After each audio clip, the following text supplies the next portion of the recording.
In the program, we had a break scheduled after this session, but for the next session, one of the speakers has dropped out, so it makes sense to continue on to the next session and we'll break after that. Can I invite Barna Ganguly, Bakshi Ahmed Kumar Sinha, and Sujit Kumar to please take their chairs. Sujit Kumar is going to make a presentation on development transformation in India, role of NGDO, non-government development organizations, am I right? State and rural agencies. Now before he starts his presentation, let me introduce Sujit to all of you.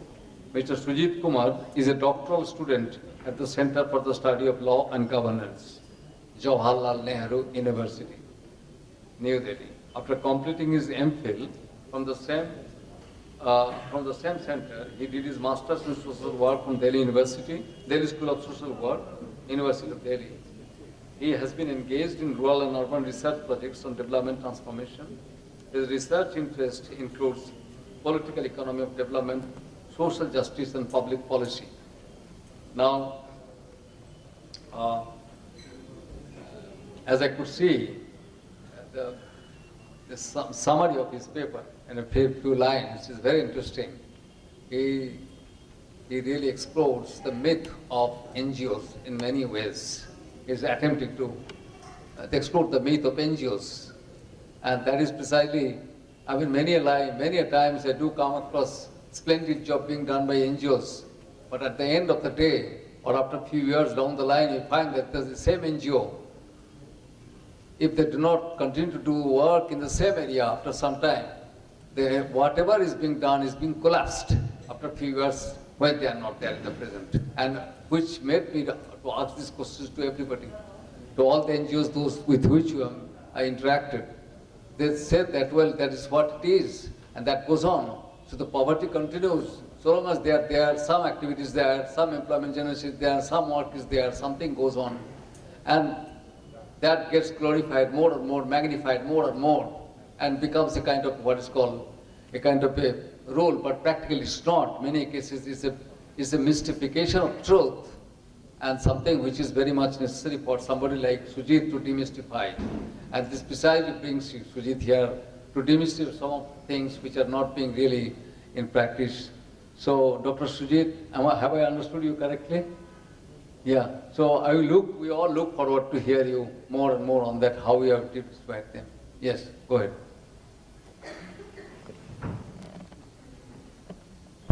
Yeah, thank you, Chair, and thank you, Adri, for giving me the opportunity to present this paper in this academic forum.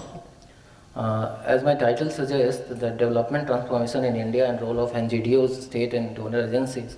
Throughout the presentation, I will be focusing much around NGDOs, and first I will be trying to explain this in a few of the minutes, but before that, I would like to start my presentation with quoting three important things, what is happening in this year 2016, which is about the NGOs. I would like to first remind you about the UPA government, which massively attacked on NGOs and civil society before the NDA regime. But it is not only the Congress government which is supposed to be known as a center, but it was the left also who continuously attacked the NGOs or development organization. And I would like to talk here about one of the very interesting article written by Prakash Karat around 1988, and that was published in the magazine The Marxist, and very aware the people about that stop relying and stop penetrating the development organization which is especially funded by the foreign agencies that might be propagate the idea of imperialism after the independence. But this is not left and center, but I will just recently quoted by our great Prime Minister Narendra Modi that he made that NGOs conspiring to defame me and bring down the government. So what we look here that all this left, center and right come to the same platform if you have to puncture the ideas of NGO or the civil society movements in India. So now I'm going to start this. First I would like to talk about what is the development NGOs or the NGDOs. I would like to tell about this emerged from a word civil society which has its historical value since the French Revolution, and development organizations like World Bank and IMF has been used to particularly separate from the civil society.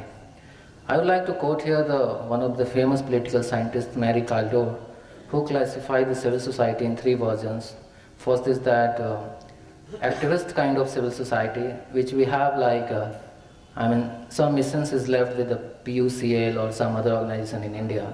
And the second is that neoliberal version of organization, what we presently talking about, that is the development NGOs, which is mostly rely on the funding agencies, either the foreign or the state or non-state characters. And the third is that we have seen the very emerging kind of civil society, or that is like ISIS, or after the Al-Qaeda attack in 2001 in US, the new word is coined. But I would not talking about these two, the activist version and this another version, but I will be talking about the development organizations. So in my presentation, first I will trying to talk about what is the present status of NGOs, how this captured this whole development discourse around the world, and in the third part, and then I will try to give you some kind of essence from the field, that what is happening on the ground and why these NGOs come into this development discourse, and then I will conclude the chapter. So see, if we go by the data, UN estimates around 35,000 big NGOs worldwide. However, this data is old, but we can expect, and these are only those NGOs who are having a very big and major collaboration with United Nations. And if you talk about all around the world, there are around 10 million NGOs. And in India, around a study was conducted in 2009 in collaboration with CAPART and Planning Commission, and it was found that there are 34 lakh NGOs in India which is working for the social, economic and political change. And if we talk about the funding to this organization, of the total funding, 1/3 part goes to this development non-governmental organization all around the world. And I don't have specifically data about India, that how much funding is going to that, but especially in India there are so many development organizations you can see in and around you. And another thing is that you have found recently there is another word called GONGOs. This is government non-governmental organization, and I think this is in our state too. I mean, this is another kind of, I don't know how the state is claiming to be an NGO being a state. So this is another version. So I would like to mention that how these development NGOs come in this debate. So the first, the United Nations recognized this word NGOs in 1945, but that was not very much included in the development discourse, but it was 1980s when the development agencies and the funders were very fed up with the excess bureaucracy in the state, and some of the things like lack of participation, failure of the top-down approach, and lack of grassroots knowledge. And it led to inclusion of development and non-governmental organization in this development discourse. And at the same moment, like academician like Michael Edwards wrote a very wonderful paper, that irrelevance of development studies. And he talked about that now the time has come to include some grassroots level organizations who can address the people's view or the people's opinion, because our plannings are continuously being failed due to these things. And this all led to NGOs to develop the idea of alternate development, what Friedman talks about, that alternate development, like if you talk about alternate development is a very fascinating work, like if you talk about the Kejriwal thing, that he also talked about the alternate development in Delhi. In the similar way, NGOs propagated this idea that alternate development, you give me the opportunity, I have the grassroots experience, we ensure the people's participation in my development project, and I will give you the development transformation. And however, if you talk about particularly in India, in the NPO, non-profit organization in US, or the NGO is very much popular in UK too, and there is massive research done by the independent civil society organizations or by the academician and the research scholar. But if we particularly talk about in India, most of the evaluation of these impacts by development NGOs in the field is done by the NGO itself or the funding agencies that link with that some particular organizations. And thirdly, this is not my opinion, that B.S. Bhaviskar, one of the social scientists, quoted in 2001 that why the academician and independent researcher are not taking interest into this development NGOs.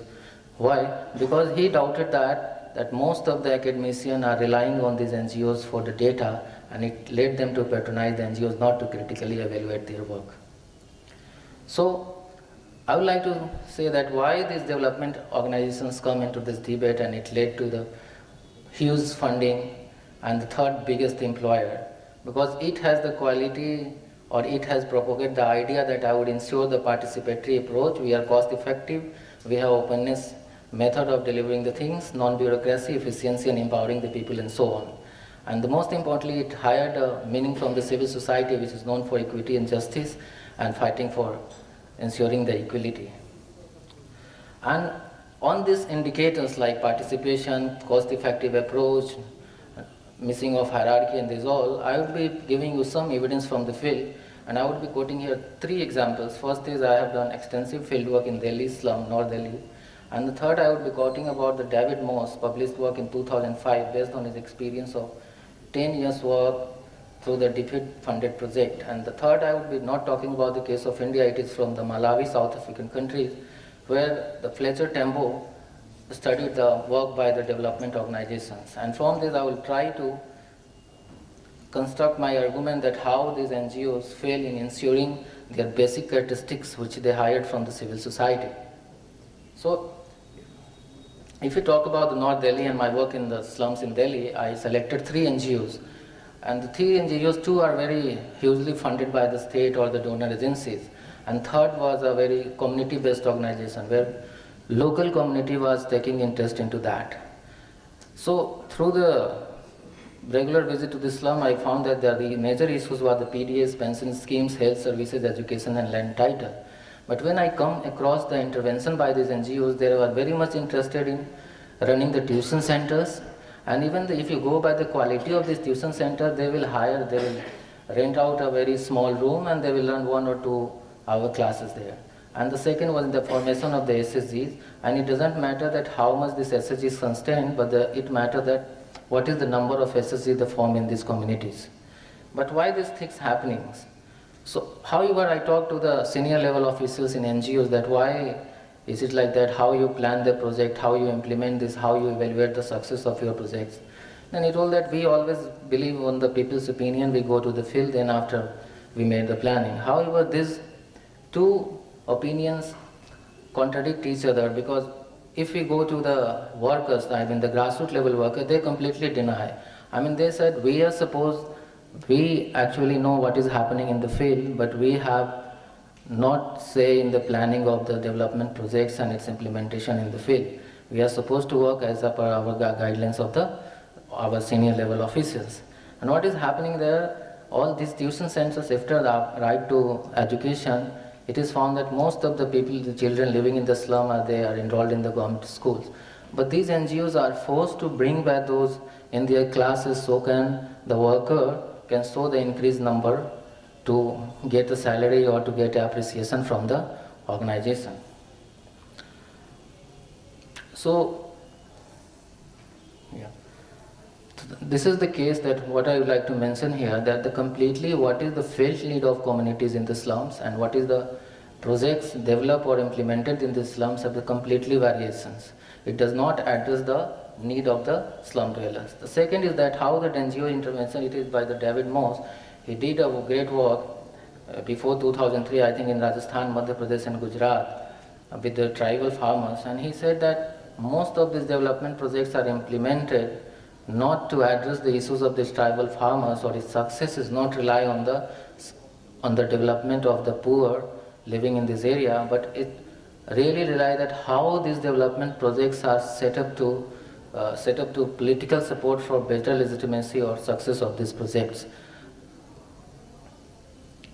And the projects are given successful status even after it has little impact in the field. And what is the problem, that why this success status is given? Because the evaluation is not done with the perspective of the recipients, but it is done by the external agency, and where the accountability is not fixed to ask those people who are supposed to be get benefited this through program. So finally, the gap in policy and practice of development NGOs fail in maintaining the coherence with the system of representation and recognition of major stakeholders in development goals, and especially the poor, for which these projects are supposed to be implemented in this area.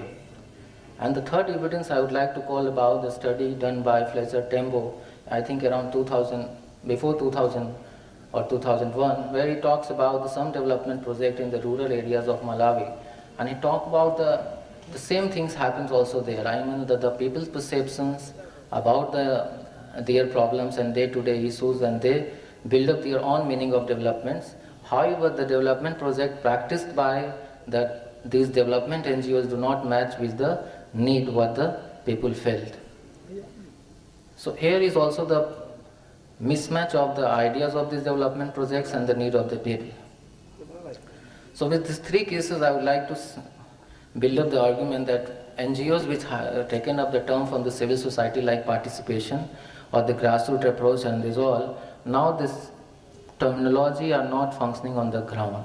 Most of the thing, why it is happening, we cannot blame only the development organization, but it also happening that these NGOs are continuously trying to reshape to sometimes of get a very good report by the state government too. Because it has been seen that those NGOs which are very critical to the state level policies or the state, they are not getting some good funding. Like I mentioned you that there were 3 organizations I studied in Delhi. The one organization was completely working independently.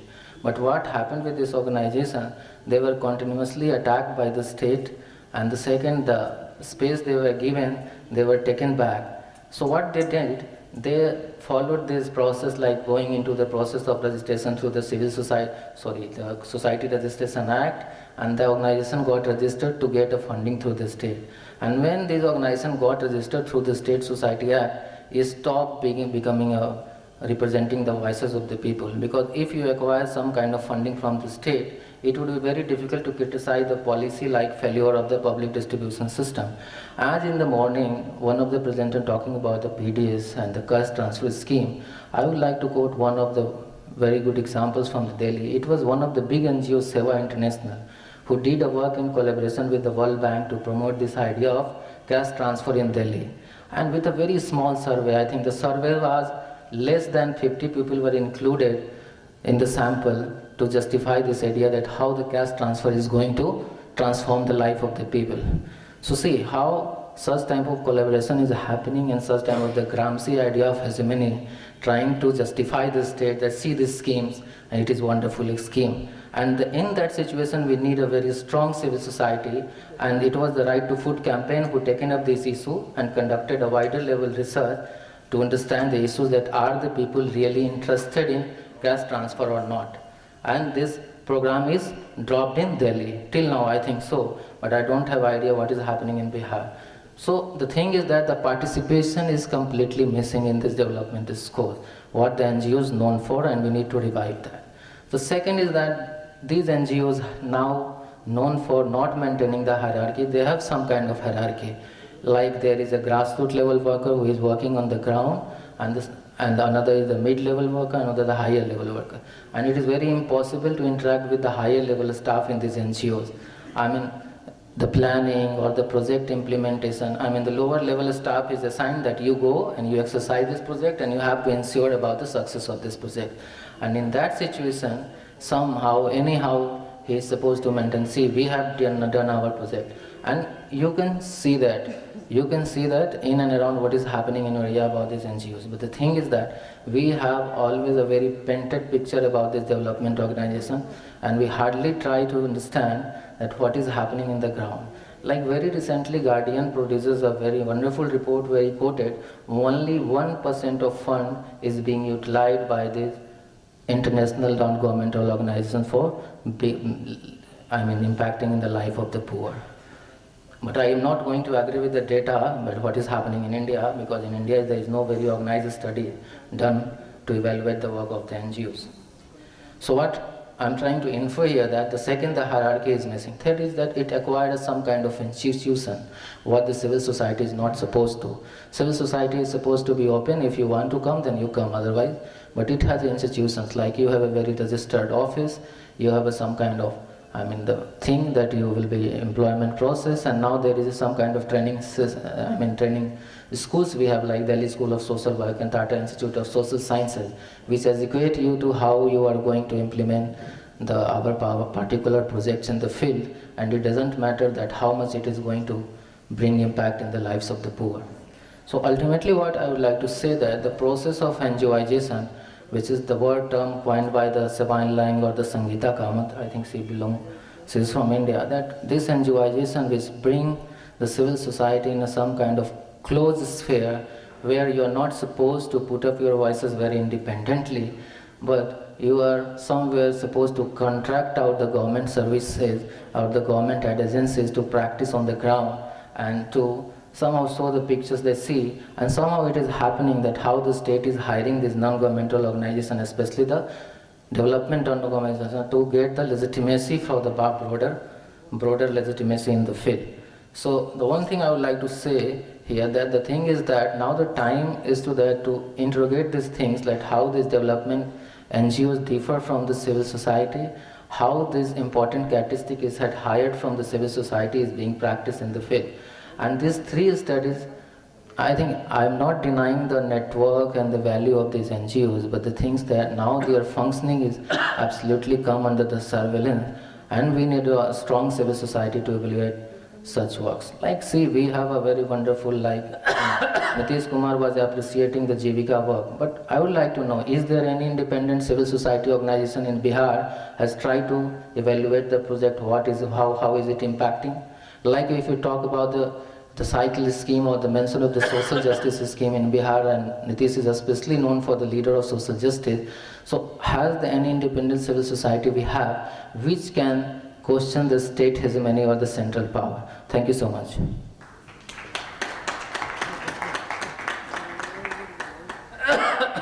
Thank you, Sujit. That's a very provocative, very interesting, very provocative presentation. Now I have got, Rahul Ghai is not here. So number of issues Sujit has raised here in this brief presentation, and we have got two discussants. One is Varna Ganguly, another one is Bokshi Amit Kumar Sinha. By my side, two sides. Varna Ganguly, Dr. Varna Ganguly is presently working at the Center for Economic Policy and Public Finance at the Asian Development Research Institute here in Adri. She has done her graduation, master's and PhD from the Patna University. The topic of her doctoral thesis is Urbanization, Environmental Degradation, a case study of Patna. She has been engaged in social science research for nearly a decade, and her areas of interest are human development, environmental economics, public finance, and regional economics. Presently, she is conducting an exhaustive study in the food processing industries in Bihar. It's a very important area on which you have been working. Yes, Bokshi, he's...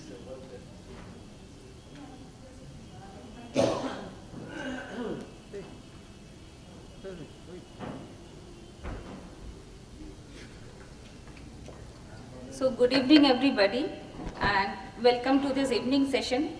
First of all, I would like to congratulate you for this wonderful presentation and bringing out another perspective of NGO. So this paper was very informative, and a new development of ideas was drawn through this NGO and state and donor agencies. And he has also tried to portray the real picture of developmental NGOs. While reading your paper as well as your presentation, some of the important points which I found out very interesting were, I got to know that there are about 35,000 big NGOs recognized by UN. So UN is an independent and authentic body having participation of almost all the countries of the world. Whereas on the other hand, I was surprised to know that there are almost 3.4 million NGOs in India alone. So how many NGOs around the world cannot be estimated. Thus clearly there is a gap. This gap is because of lack of proper governmental support system. Like many of the times, government plays the role of donor by reimbursing the expenses incurred by the NGOs for a particular development program from government's own budgeted expense. But the reimbursement process is so lengthy and time-taking that the NGOs face acute monetary crisis. This creates hindrances in delivery system, and the purpose of facilitating the government's effort is defeated. Thus, there is also NGO's own internal problems like bureaucracy, improper fund management and utilization, etc. And even there is another problem that government faces is that no so proper or experienced partners or donor agencies also, are there who can select a proper NGO. So definitely there is some leakage, because of which large number of NGOs remain unrecognized by UN. So this is one of the important issues that you have raised, and I think more and more studies must be done on this. Next, I think that policymakers sitting on the top in every governmental system across the world recognize the importance of NGOs, because wherever the government faces limitations because of their inadequate infrastructure or lack of facilities, NGOs do work in those areas. And here I little bit disagree with your point that it is evident that even on today many governmental NGOs and societies are working and contributing like Jivika and Kilkari. But people in the government sector who actually implement and monitor program at the grassroots level, they consider NGOs as their competitors and not their partners. So I think there lies the big gap, and there should be some studies must be done so that this kind of thing could be solved and the real role of NGOs could be shown to the people. Then NGOs shifted the meaning of development to empowerment debate. Is it right? During the 90s. So empowerment is the solution to backwardness. This can be in the form of financial, social or political. Thus, relation between NGOs and empowerment, which is indeed an important issue and is very well presented in your paper. Then there is again, you have raised another point that development is a buzzword. So this is also, even I agree with you that virtually development is buzzword in developing economies like India, where as a matter of fact, development means numerical growth in GDP rather than Human Development Index. So instead of taking poverty, hunger, shelter, poor health, etc., we think that if there is growth in GDP, that means there is development. So this kind of development's definition should be changed. And another important point raised in your paper is that NGOs are cost-effective, transparent, and has participatory approach. And therefore they win and these are the things because of which they win the confidence of big promoters. So indeed the third sector has gained importance in development trajectory because of these characteristics.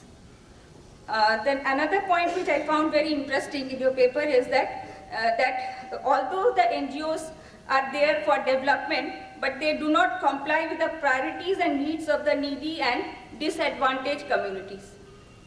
NGOs sometimes fail in proper identification of the need of beneficiaries because of lack of local knowledge system and also due to more concern over its accountability towards donor agencies.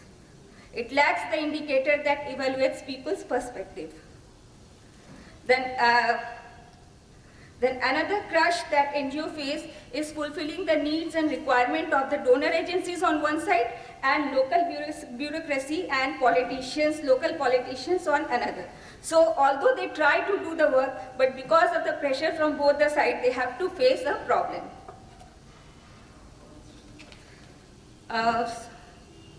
Now I would like to give you a few suggestions which I think will add up to your paper.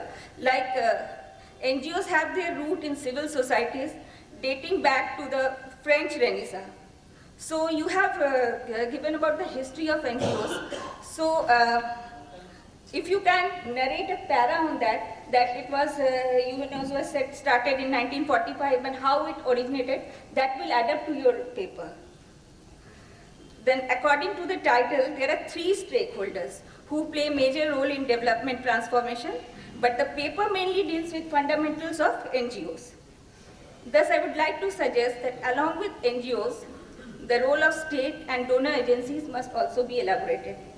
The factors in which they are lagging behind and or they have certain limitations should also be mentioned. Then with recent changes in Indian Companies Act, it has become mandatory for the profit-making corporate organization to spend 2% of their net profit amount on development activities. So there is a sudden boom in formation of new NGOs, as well as dormants have suddenly become activated. The success of CSR projects largely depend on suitable NGO, its role and accountability. Large corporates like Godrej, Reliance, Wipro, Infosys, Tata, etc. have their own foundations or trusts for CSR interventions. Thus, even CSR activity could be another benchmark in development transformation and should be mentioned in your article.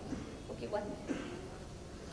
Social campaign is very important for NGOs. So to make the donors aware of the social good social work being carried out by them, the social campaign is another important thing and should be mentioned, as far as I think. Then some and many of NGOs are like social marketing organizations, and their motto is definitely community service, which is social. But they work on the logistics, or they work on the principle of corporate organizations, but they are non-profitable organizations. So if you could mention a para on this, then I think that will also add. Are you through now? Are you through? How many pages are more? No, it's okay. I am through. Only one more point, very important point. Recently there has been changes in the rules governing foreign funding of NGOs under the Foreign Contribution Regulatory Act. So FCRA should also be mentioned. There's only one line on it. So it's better you just write a para on it.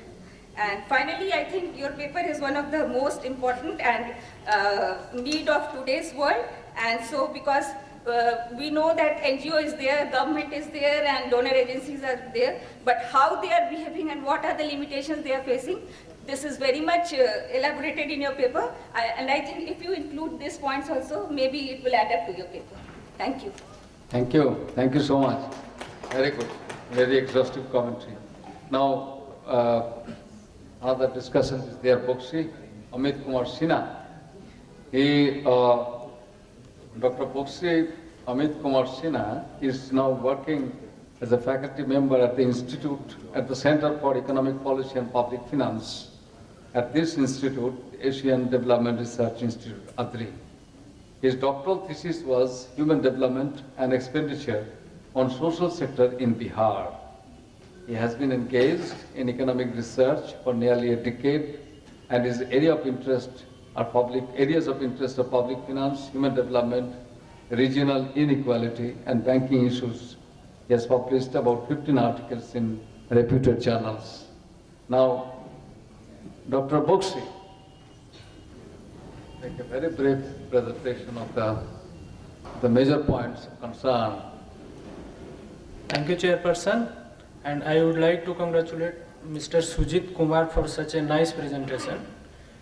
Indeed, NGO play an important role in development. The NGO acts as a link between government and community. There are many studies on the topic like education, health, public finance, environment, sanitation, etc. But very few papers, or in fact very few studies are there in which discuss the role of NGO in development transformation. The gap-filling role and independence from the government has allowed NGO to implement innovative approaches. Thus, they play an important role in development process. The article has analyzed the role of NGO, state and donor agency in a comprehensive manner. The previous discussion has covered many of the points, so few of the points which I would like to discuss are: the importance of NGO are widely recognized in development policy, as stated in the paper, is very true. Development process is incomplete without the role of NGOs. As already mentioned, NGO are the linking factor between the state and community. The policy can be carried out properly only when there active participation of NGOs. It is exciting to note that NGO got wider recognition in 19th century when development policy failed in reducing disparity between poor and rich due to the lack of participatory approach. The paper very well puts the fact that NGO are a diverse group of organizations which works on the principle of cost effectiveness, volunteerism, non-profit objectives, people participation and grassroots approach. Thus, whenever we think of any grassroots project, it means it should be carried out by an NGO. Another remarkable point raised by the article in that NGO follow the rule of donor agency or funding agency for running the projects. Consequently, they have to align with government official and local politicians. Thus, it is alignment process. The real needy people gets neglected. Instead of serving the needy of the deprived people, NGO and more worried about proper coordination between donor agency and the government. While reading the paper, I found the article very informative, but few issues, if included, may also enhance the quality of the paper.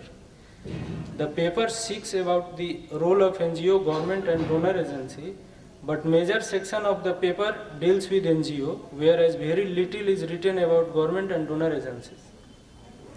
So the role of a state and donor agency must be elaborated. Secondly, issue like public-private partnership, corporate sector responsibility, etc. should be included. I will not go into detail because it has already been discussed earlier.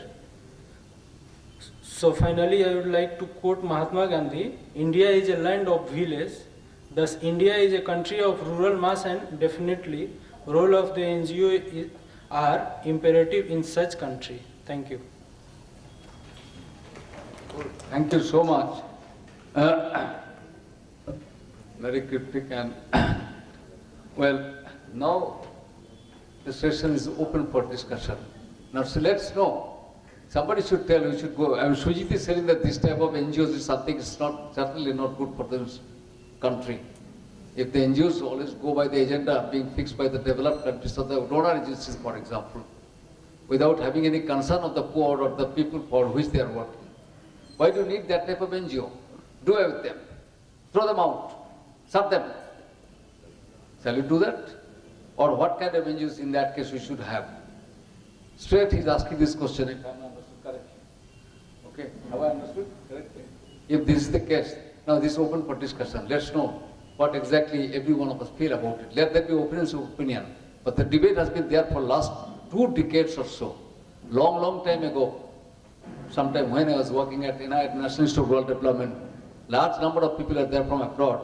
Some discussion was going on. Somebody said, is the industry, is a proliferating industry, NGO, all over the world, especially in Africa.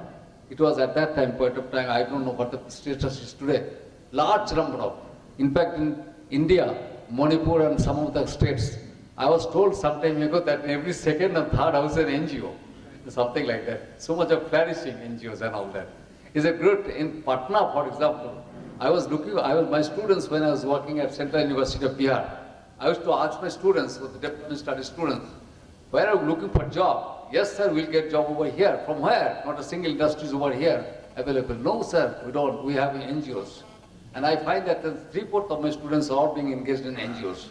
Some petty amount of they get, and they do this job. Well, there is another great source of revenue. Now the question is that revenue is being done for the educated employed people, fine. There is a good amount of money for the NGOs who are doing work and all that. I do not say anything other, but they're doing good service in some way or the other. At the same time, we do see that scenario has not been changing dramatically, drastically, and fundamentally. They have been there in existence for years and years and years. I don't know how many billions of rupees have been flowing. There is Sujit's account is there. In 2000 till 2009, the millions and millions of dollars have flowed into the country. And then it did not bring about a fundamental change. Some changes, but fundamentally relevant for the poor people's elevation of their status. Nothing of that kind did happen. But still, you had billions of rupees being flown in. What's the outcome? Let's now debate and discuss about it. Open for discussion, questions. Questions will serve critical and directly to the Sujit. Yes.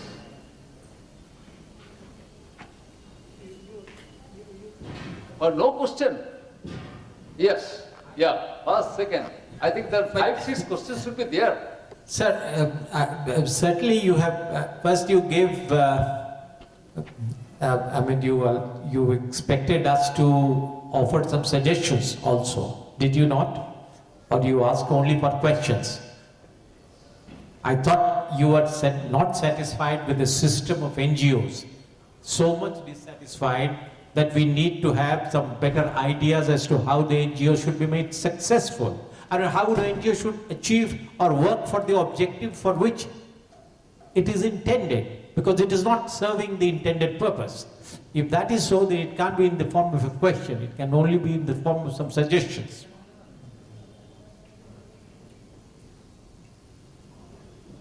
Can I?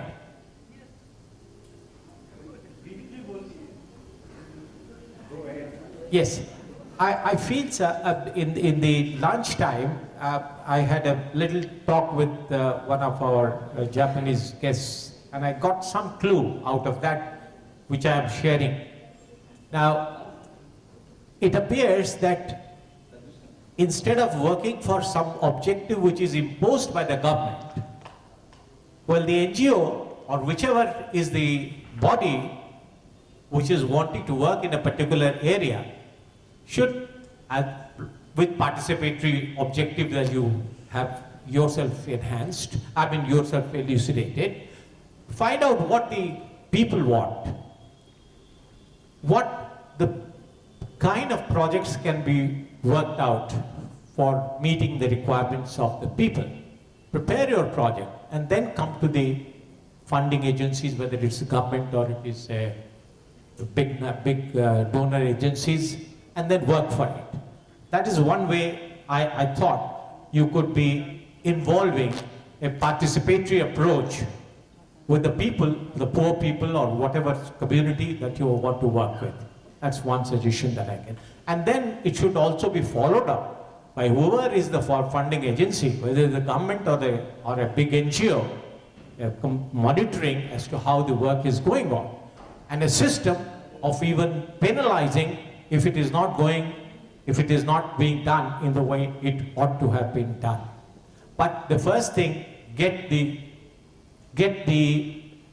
people to tell you what they want, what are their demands, and in fulfilling them. Thank you.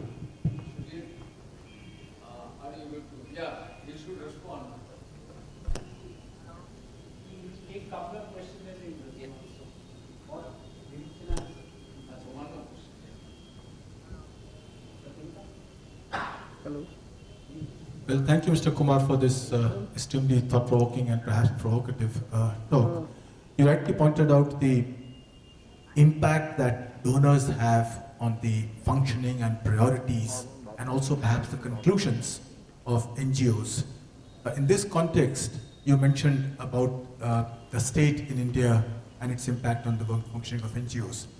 Now, what would your comment be on the donors from outside, foreign donors donating to Indian NGOs, and the role of the government in trying to regulate and control that, because there again there would be an impact on the functioning of NGOs. Just one brief comment, you all talked about the UN recognizing NGOs. Anybody who has seen the process or followed the process of which UN accredits NGOs, the UNESCO does that. It's an extremely political process, driven by governments and totally political. So I don't think we should treat that as the standard benchmark for recognition of NGOs. Thanks. Yeah.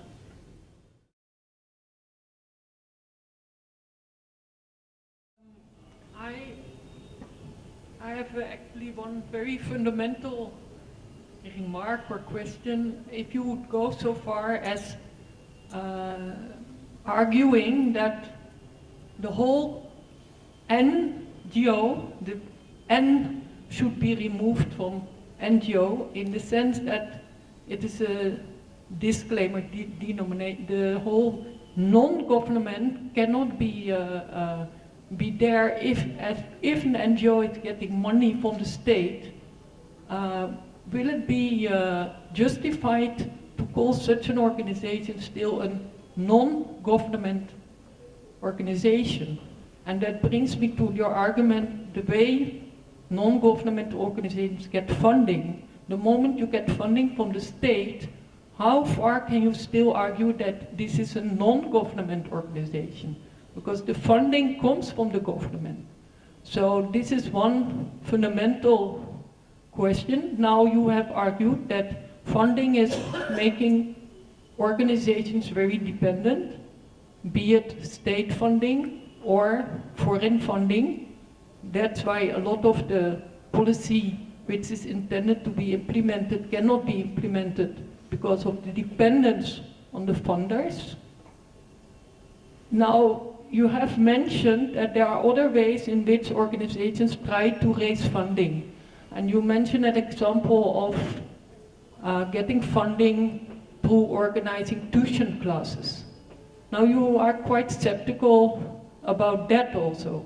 You are telling, yeah, instead of doing what they are supposed to do, they are giving tuitions, they are organizing class, but this is a kind of alternative income generation process for organization to be independent from funds from government or international organizations to generate their own funds to carry out the policies they want.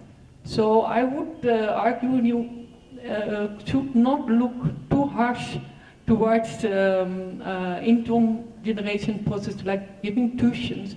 If this money is used for the development activities they want to carry out, and this makes them more autonomous, less dependent on the state and or foreign organizations, foreign donors.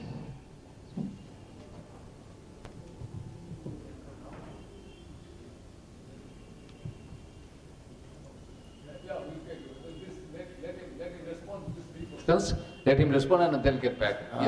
First, thank Just, you for these questions, one minute.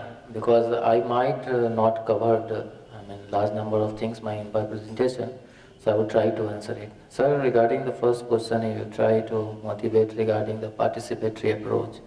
As I mentioned that NGOs is a subset of civil society, and civil society is known for ensuring the local level participation, grassroots knowledge. But the problem is that now these development NGOs have diverted from their original characteristics.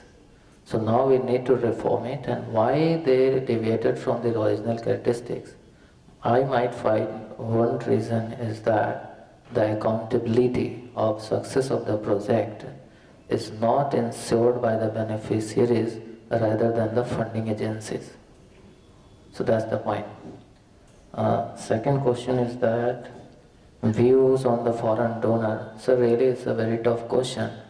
But if our government can go for foreign direct investment in India, why is it not allowed to have a foreign fund for development to the NGOs? I'm not against it. I think it should be applied, but the problem is that, as I mentioned since in the beginning of my presentation, that how the major political parties or the political ideology, left, right and center, keep attacking the NGOs if they question the state hegemony or domination. Otherwise, I am not against this foreign funding to this development organization. It should be. And ma'am, regarding your third question, what I can understand, I am not harsh to this. The NGOs are engaged in organizing the tuition classes.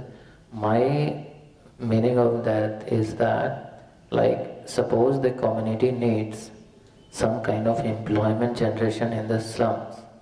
But the problem with these NGOs, because they have got a funding for running a tuition classes by the donor agencies. So anyhow, they have to organize the class or undermine this major felt need by the communities. I'm not harsh, I'm just explaining that such kind of things is happening. Like in Malawi, the Fletcher Tugbo explains, like women love working in the farming sector and they can generate good amount of food grain. But the NGO's project was given to engage themselves into the construction work. So the NGOs try to pursue them or sway them that, see, stop that work, come here, because somehow they have to satisfy their donor agencies. That's the point. Thank you. Can I? That's right. Me. Yeah, Dr. Hello. So may I add something to it? Yeah, after that, yes, you go ahead. So actually, we are accusing Mr. Sujit Kumar that he is a little harsh, but I think I am going to accuse him that he should be more harsh than he is going to be, because earlier it is known as voluntary organization. In order to segregate from that kind of accusation, it has been called as NGO. NGO means non-government organization, to separate it from the government organization. But I have my own experience at the field level, but it is very empirical. I cannot support with the data that there are three kinds of NGO. One is NGO, which is really NGO, working according to its constitutions, bylaws, and as it has been registered. There is another one that is non-governed organization. It has not governing itself. No way it is governing. And third is non-existing organization. Out of 304 millions, I think only 0.4 millions are working and 3 millions are non-existing organization. That is my addition. Thank you. Sorry. I wanted to mention two corrections. One, you mentioned about Jivika and Ilkari. Both are actually not a non-government organization. These are extension of government organization. What they do sometimes, that they register these organizations so that strict normal governmental rules are not followed there. Essentially, it is a government organization. I think technically it is called non-government, which is not a fact. Number one. Number two, I completely agree with whatever you have said. I think with the retreat of the state, the NGO movement has been encouraged, because you have a justification that state is retreating, and this retreat is being encouraged from many ideological and many other point of view. That is one of the reasons why NGO movement is being promoted. Number 3 point, if you see the track record of, I think 99% of the NGOs, I know many NGOs, they don't follow any of the social sector norms within the organization. I mean, if you see how they have been functioning, what has been their track record in social sector norms, they have not followed at all. So, in some sense, the justification of the retreat of the state is being legitimized through the NGO movement. But I don't think NGO can substitute the state. And because if they don't substitute the state, they cannot interrogate the state as well. That is the main problem that you want me to understand, that you have to put it at a provincial and a global context. And it is being encouraged from most of the international organizations in that manner.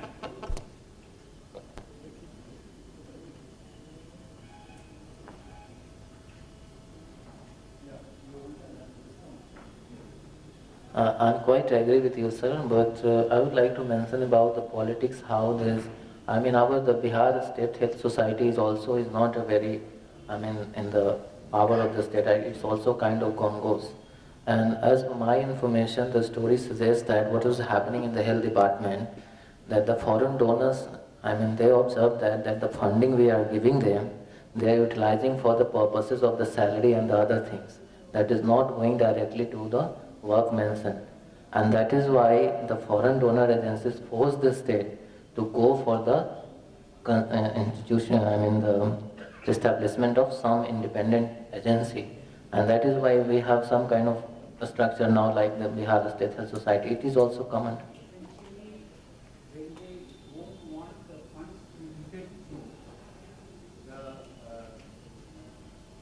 Consolidated fund of the state, then only they want to promote the non-government organization. It's essentially a government organization. The difference is that the money is going directly to those non-government organizations, like Health Society or Jivika or DEP, because they are not going through the consolidated fund of the state. Yeah, now they are not going through. So they need not follow many of the governmental rules regulation like executive executive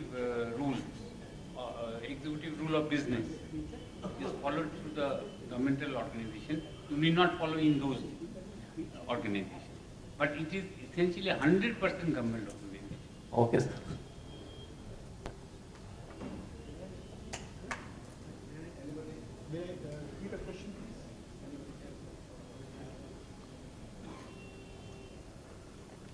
Sorry, Chair, just drawing from this point that Sheba just made, is this a sound thing for government to do and fiscally responsible? Because the presumption, of course, is that when government spends money, it spends money according to certain government rules and regulations. But when it passes money on to a gongo, as Jivika presumably is, then the expenditure is incurred under much more liberal principles. Is that a good thing to do? Does it become more effective? In which case, are government regulations inhibitive of effective spending of government money?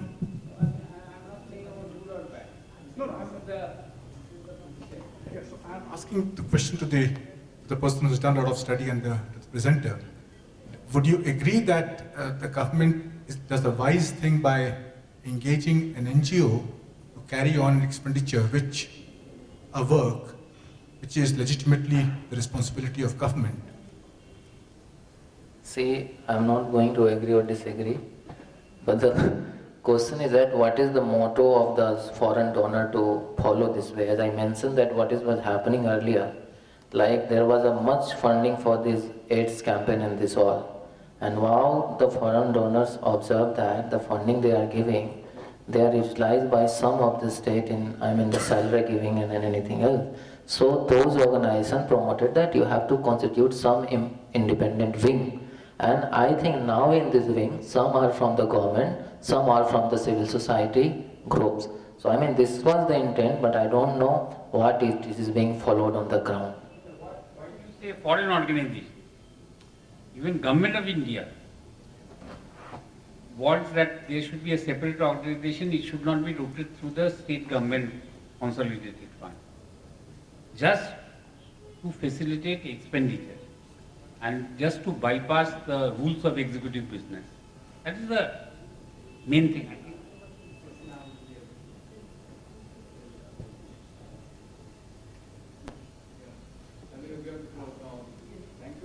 We have to now close. Thank you so much, Sujit. Very nice discussion that you had. I think we wish that you can continue to debate or discuss on the same matter again and again. But anyway, to conclude, only one line I'd like to add. The state society, state civil society and market, these three entities, they are very much in clash, and certainly the world economy is at a crossroad. We need to really see how much role to be given, all of us to really figure out the role to be given to the state. And the state is not independent of civil society, nor market, nor capital. Something, it doesn't have its own identity in that sense. But then we need to see how much state role can play, the civil society, and at the same time, what is called the market. I do not know, very difficult for somebody like me to suggest. But when it comes to the question of the NGOs and all that, well, there are many places where government could never reach, NGOs have reached and tried to do something. One need to admit that fact also. But then at the same time, poverty cannot be encased. In other words, we need a structural transformation in the whole of the society. Is it possible for us to have, by having had what is called perfect blending between the state, market, and NGOs? Thank you so much.